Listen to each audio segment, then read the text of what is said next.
Simple joys, simple joys.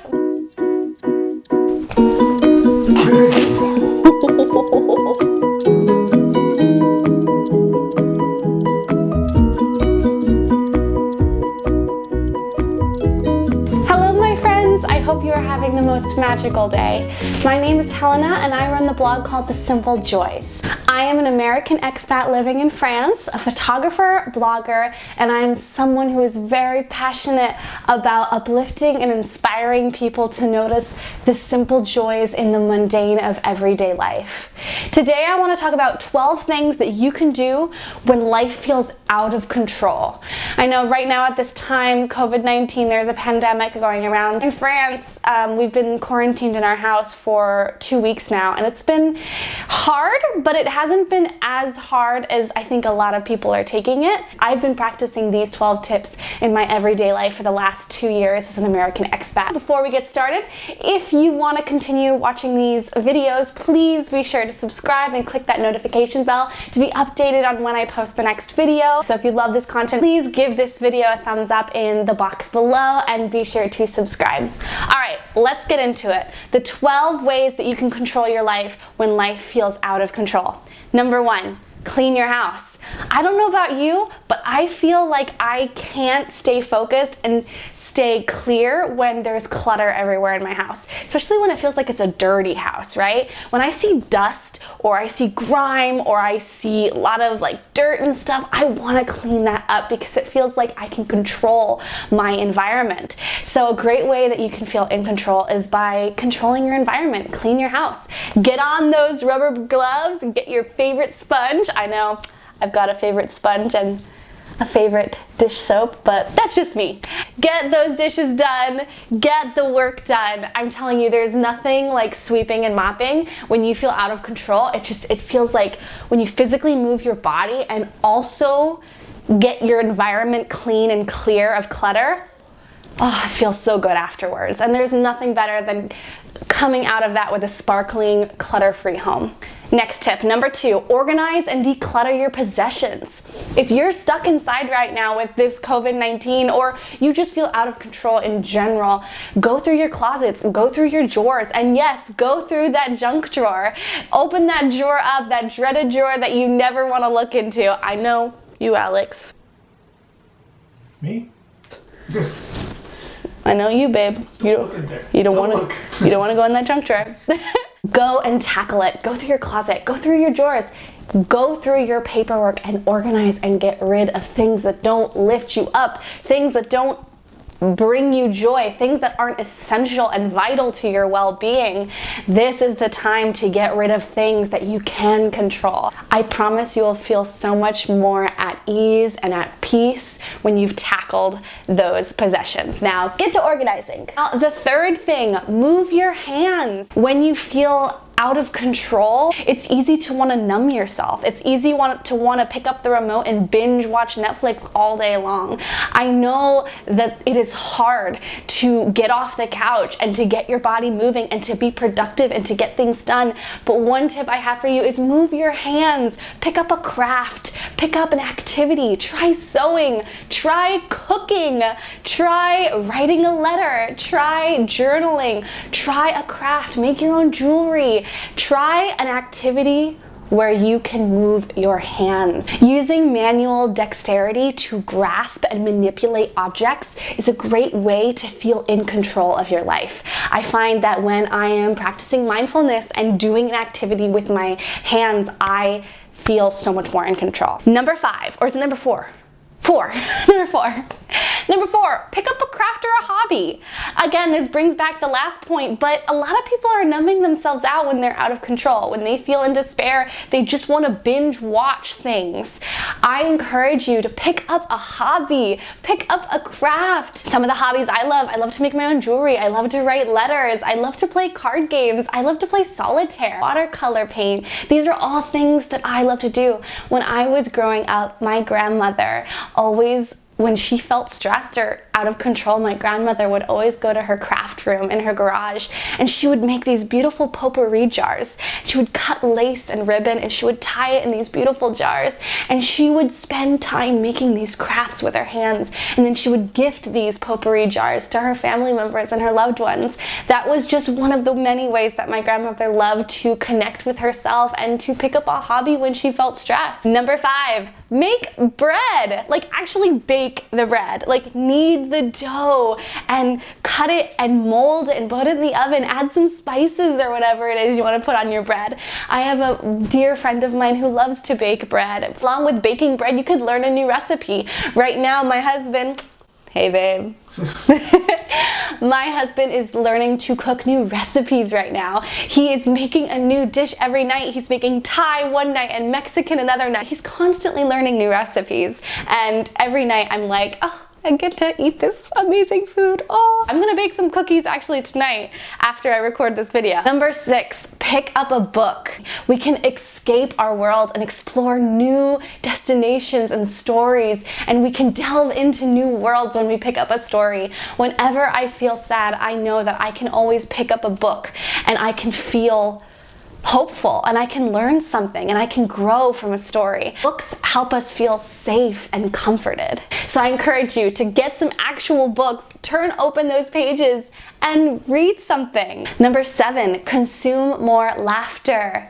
I know that my husband and I, we love to watch Stephen Colbert at night together. Not only is it a great chance for us to have quality time together, but it's also a chance to laugh and to stay updated on the news. When we feel unsafe, out of control, and like we need help, we often turn to medical professionals, the nurse, the news, and the government. But something I really want to caution you when you are feeling out of control with your life is don't consume too much media.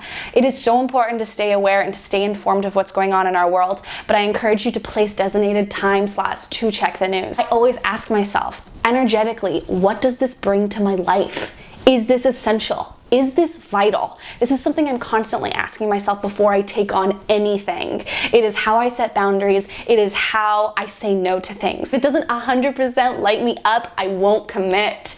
Do this with the news. Consume more laughter. Number 8, breathing. What is one thing that you can control in your life, no matter what is going on around you? Your breath. Breathing and controlling your inhales and your exhales actually connects you to your parasympathetic nervous system, which helps you relax and helps you stay peaceful and grounded. We may not be able to control outcomes. We may not be able to control this virus and the world and the horrible things that are going on our planet right now, but we can control our breathing. We can control our exhales. Stop this video right now. Take a moment to take 6 seconds to breathe in and 6 seconds to breathe out. Do that 3 times and then press play again and continue the video. After you breathe, say out loud, all is well. And feel it in your heart, all is well. Number 10, meditate. Meditation is one of those things that a lot of people don't like or they're scared to. I know that for me, it took me like 3 years to get into meditation. I started my meditation journey in early January 2017 when I went on a trip to Bali for 1 month, and I took meditation classes every day, and I listened to Headspace every day for 3 months, and it was really hard for me, but I created a habit. And while it did take me 3 years to really get a good rhythm with it, I can say now that I do meditation every day, and honestly, it feels like home. There is nothing where I feel safer and more at home and more in control with myself than when I meditate. By focusing on your breathing and the ingoing and outgoing stream of thoughts that are going through your mind, it actually allows you to become a witness of you, because you and your mind are 2 different things. You can learn more about this in The Power of Now or the Untethered Soul books that I love, which I'll include down below. Being a witness to your mind rather than being in your emotions and inside that heaviness is actually a really great way to practice mindfulness. Even if you aren't spiritual at all, bypassing the mind and focusing on your breath and focusing on the oneness within you, the energy within you, is a really great way to find inner peace within yourself, to find that inner steadfast peace that you can always rely on and come back to time and time again. Here's a little tip for you. If sitting in silence isn't really your jam, because I understand that, I've been there, just try going on a simple walk and watch your mind wander. And being aware, right? Being the witness to the thought as opposed to being in the thought. You just did 10, but I think you skipped 9.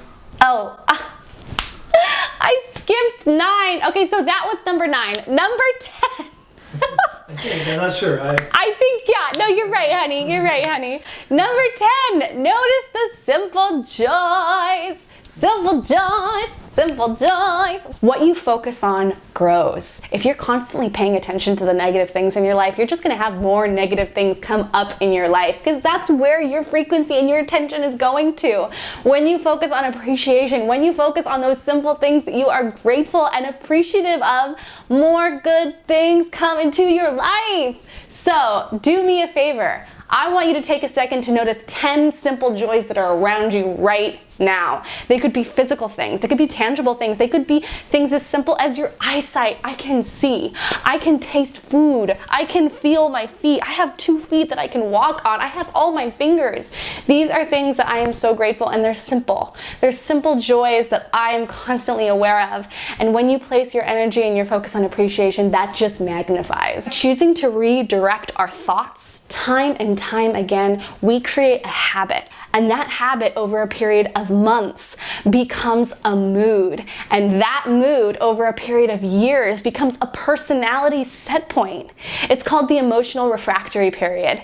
Basically, when you spend time thinking about what you spend time emotionally reacting to, your triggers and how you emotionally respond to that, if you do that all the time, you're creating a habit and thus a personality. So when you start focusing and redirecting your thoughts to be appreciative of things, of noticing the simple joys, you automatically start creating a new personality for yourself, which is grateful and enthusiastic and excited and happy. So I really encourage you to notice the simple joys. If you haven't been able to check out my other YouTube videos on the Simple Joys YouTube channel or the Simple Joys blog, where I've written countless blog posts about the simple joys, you can check out my blog. I'll include it right below. Number 11 is actually a recommendation from a blog reader that read my blog on this same topic, which is create a routine. During this quarantine, during this time of feeling uncertain and out of control, I have been keeping a to-do list every day. I wake up and I have a routine.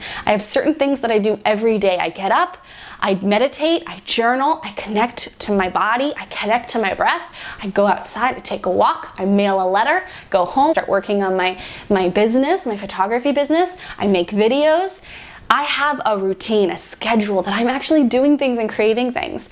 And when I feel overwhelmed, I cry. I allow myself to sit in this moment, and then I keep on going, and then I keep getting up.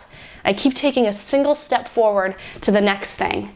The light at the end of the tunnel, right? The next thing that's pushing me forward. So create a routine for yourself. Create a to-do list for every day that you will have some sort of aligning ritual that you can do every day while you are feeling out of control in your life.